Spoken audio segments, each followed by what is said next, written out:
Olá!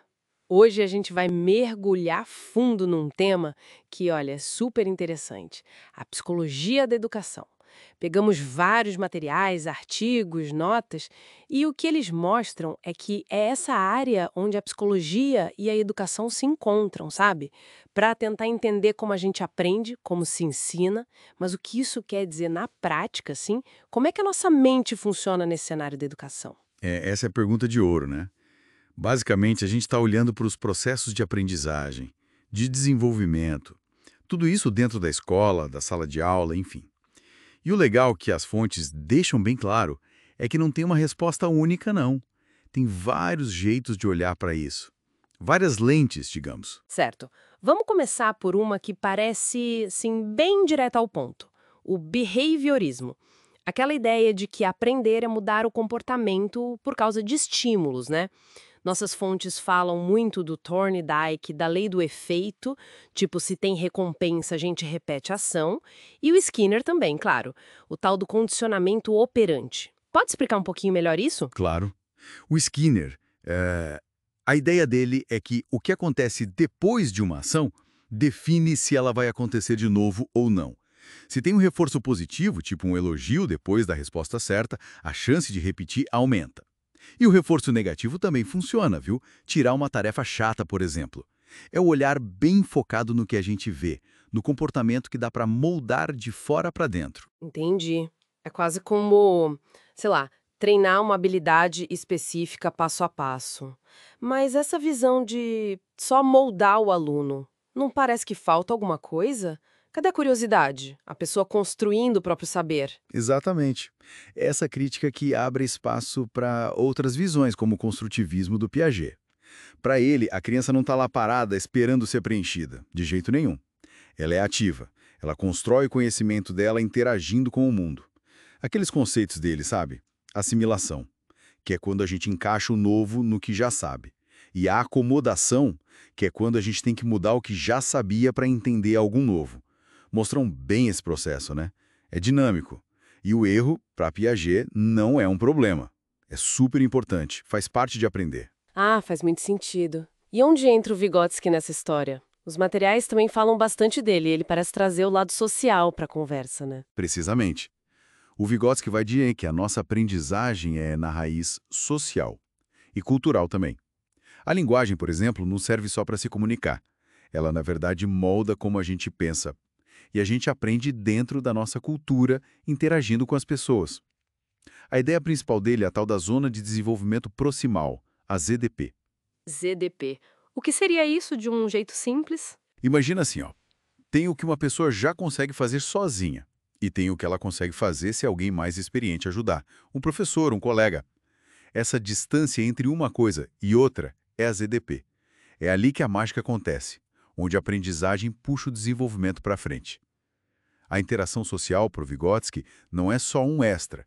Ela impulsiona o desenvolvimento da mente. Nossa, que interessante. Então a gente saiu do moldar de fora, foi para a construção interna e agora para a construção com os outros. Mas e as emoções? O sentimento? Onde isso fica? Ótima pergunta. E aí entra o Henri Wallon, outro nome que aparece bastante nas fontes. Ele traz justamente essa ideia de integrar tudo.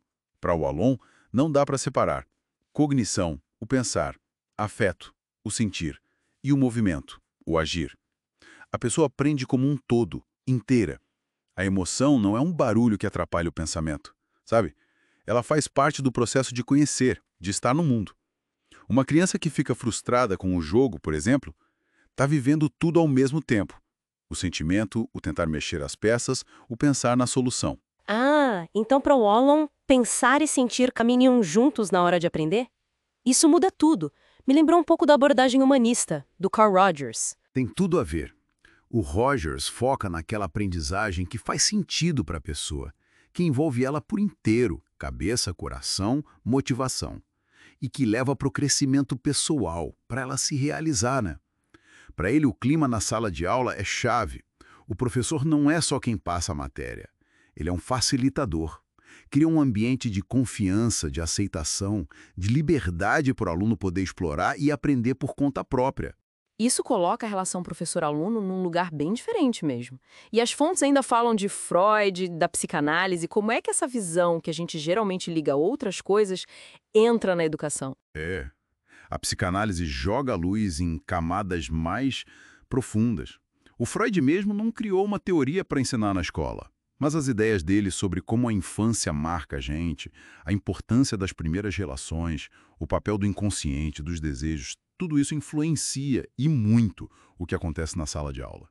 A relação do professor com o aluno é cheia de ecos do passado, de transferências, né?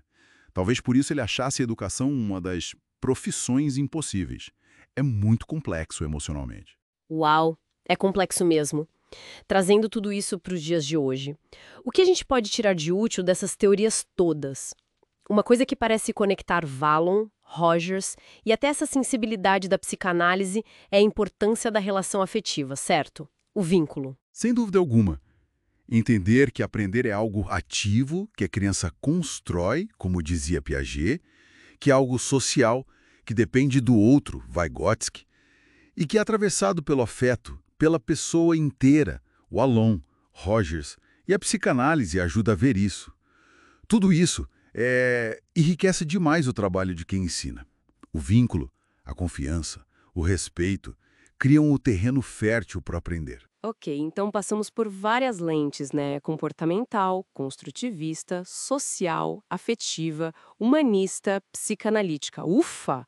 É bastante coisa. Se a gente fosse resumir, pegar essência, qual seria o grande recado que essas fontes nos dão? Olha, a essência talvez seja justamente dizer que não tem fórmula mágica. Aprender é complexo, tem muitas faces. E isso deixa a gente com uma pergunta para refletir, né? Se temos teorias que vão desde moldar o comportamento até valorizar a construção do aluno e o afeto, como é que um educador no dia a dia, na prática, consegue juntar tudo isso? Como criar um jeito de ensinar que funcione, que seja eficaz, mas que ao mesmo tempo respeite essa complexidade toda, a individualidade de cada um, sem cair em simplificações ou se perder nesse monte de teoria? É um desafio, né?